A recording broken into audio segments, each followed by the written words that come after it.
Olá, meu nome é Eusébio Jorge. Estamos iniciando uma série de vídeos que tratarão do mercado de trabalho no Brasil. Buscaremos traduzir de forma simples indicadores e conceitos para tentar entender melhor um dos principais dilemas enfrentados pelo Brasil na atualidade: o desemprego.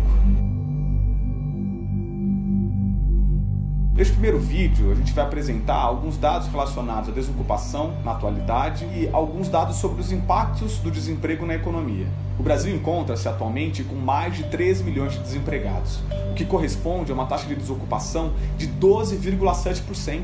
A título de comparação, a Austrália atualmente tem 8,8 milhões de habitantes. Portugal tem 10 milhões, a Bolívia tem 11 milhões, já o Brasil possui 13 milhões só de desempregados. Nas regiões Norte e Nordeste, o desemprego é ainda mais elevado, chegando a 15,3% no Nordeste. O desemprego atinge especialmente as mulheres, as pessoas mais pobres, as pessoas com menor escolarização e os negros. Enquanto a taxa de desocupação dos homens está em mais ou menos 11%, entre as mulheres é de 15%.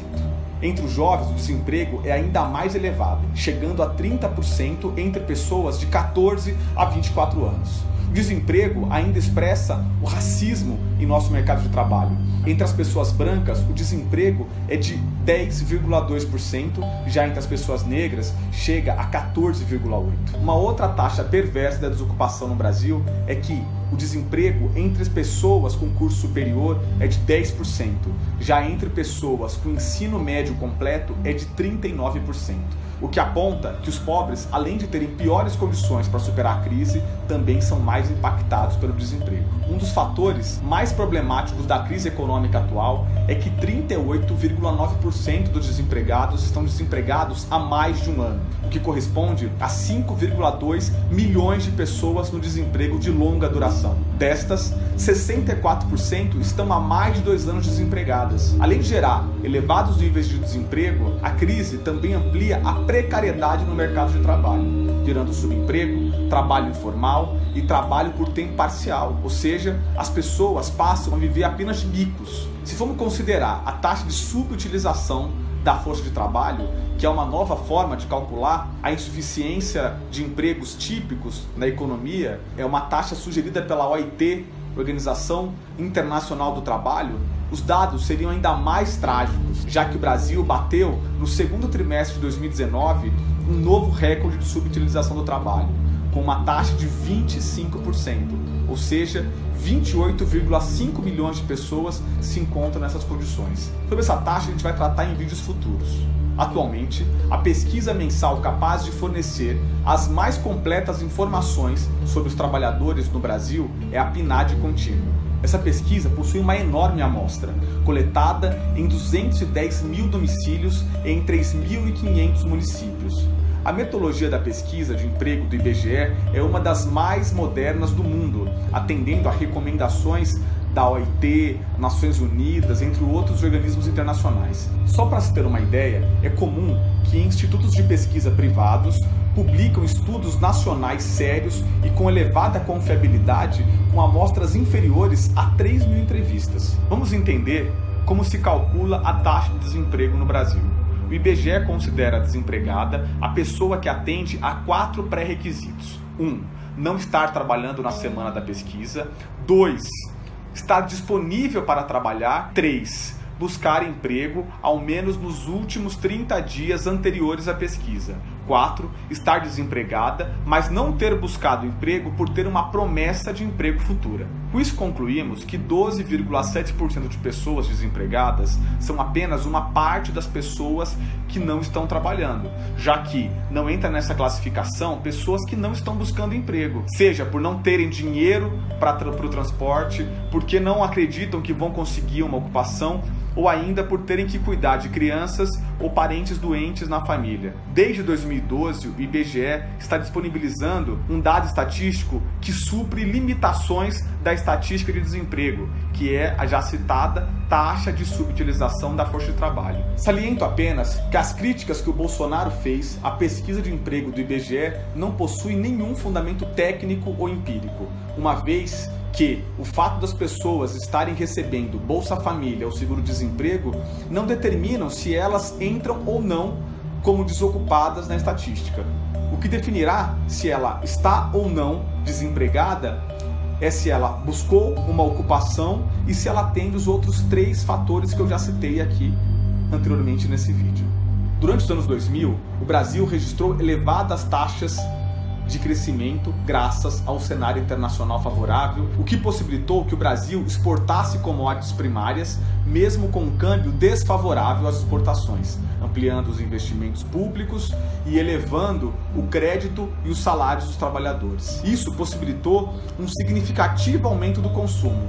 O consumo das famílias, vale dizer, ele é a mais representativa variável da economia nacional.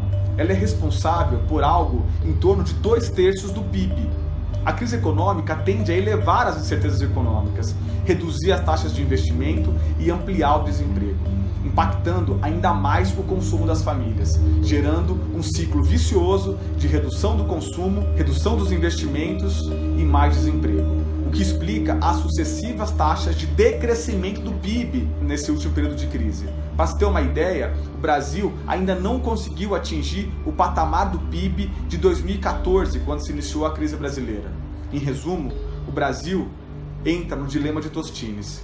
A crise gera desemprego e o desemprego, ao reduzir o consumo, aprofunda a crise brasileira. Mas é também fundamental observarmos os impactos sociais da crise. O desemprego em países periféricos e com insuficiência de serviços públicos é ainda mais nocivo para a estrutura social, por impossibilitar que as pessoas consigam suprir suas necessidades básicas de alimentação, habitação, saúde. A ideologia neoliberal, implementada de forma mais sistemática no Brasil nos governos Collor e FHC e retomada nos governos Temer e Bolsonaro, busca privatizar todas as dimensões da vida, aumentando a pobreza e a desigualdade, impossibilitando que as pessoas com menor renda acessem serviços como educação e creches que poderiam ajudá-las a superar o desemprego ou o subemprego. Em uma economia como a nossa, os mais pobres, por serem mais atingidos pelo desemprego, estão mais sujeitos a aceitarem subempregos, baixos salários e piores condições de trabalho. Vocês se lembram que eu comentei que muitas pessoas estão desempregadas há mais de 2 anos no Brasil? O desemprego nos nossos dias causa um tipo mais perverso de sofrimento, se comparado com o desemprego da década de 80. Atualmente, vivemos uma sociedade que responsabiliza o próprio desempregado por seu desemprego e pela crise. Em tempos de ideologia do empreendedorismo e da autoajuda, vende-se a ideia de que só fica desempregado quem quiser. Basta empreender, ter esforço e até fé que tudo está resolvido. A crise econômica torna muito mais difícil empreender e ter êxito, o que leva muitas pessoas a perderem os poucos recursos que ainda têm em algum negócio que tende a fracassar. Não por falta de esforço ou por falta de reza, mas porque a crise gera efeitos em todas as dimensões da economia, reduzindo a capacidade de consumo das pessoas e ampliando a insegurança das empresas investirem. Nós não estamos ignorando aqui as possibilidades de um êxito ao se empreender. Nós estamos sugerindo que não se confunda trabalho precário ou subemprego com empreendedorismo. Vale ressaltar ainda que a ideologia neoliberal prega uma sociedade muito mais individualista, incompatível com as formas que o Brasil encontrou de superar suas crises. Foi comum, nas periferias do Brasil, sólidos laços sociais e comunitários que permitiram que as pessoas compartilhassem recursos e cuidados, em especial em períodos de crise. O que significa que poder contar com o vizinho, com família, para cuidar de crianças, para cuidar de idosos e para partilhar alimentação e habitação. A destruição dos direitos sociais e o isolamento do desempregado o coloca em uma condição de maior sofrimento, o empurrando para a marginalidade social, o que caracteriza o mercado de trabalho no Brasil e nos países periféricos. O mercado de trabalho no Brasil possui características comuns aos países subdesenvolvidos, marcado por um número de trabalhadores maior do que as ocupações de qualidade. Este excedente de trabalhadores empurra os salários para baixo, mantém elevados níveis de desempregados e muita gente trabalhando em ocupações precárias, seja por conta própria ou por vínculo de emprego informal.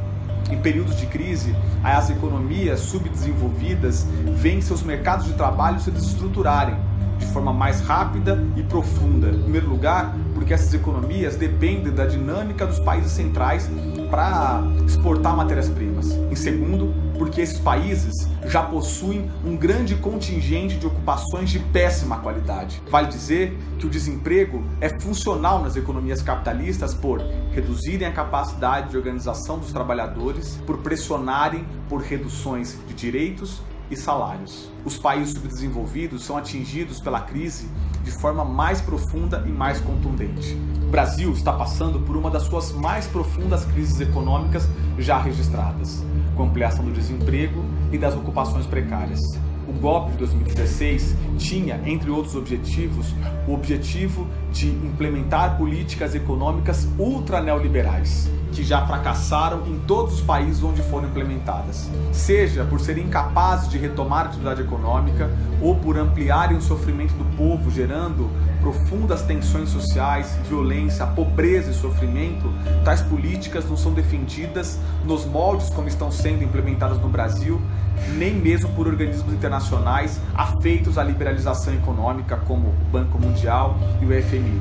As alternativas apontadas pelo neoliberalismo e pela ultradireita no Brasil foram reformas como o congelamento constitucional dos gastos sociais, a reforma trabalhista e a reforma da Previdência. O governo Temer defendia que a reforma trabalhista e o teto de gastos superariam a crise porque poderiam gerar empregos, flexibilizando o mercado de trabalho, e controlariam as contas do governo, o que geraria confiança dos investidores e crescimento econômico. Afirmavam que a crise era suscitada pelos direitos sociais e pelo suposto elevado salário dos trabalhadores. Porém, tais reformas geraram o oposto.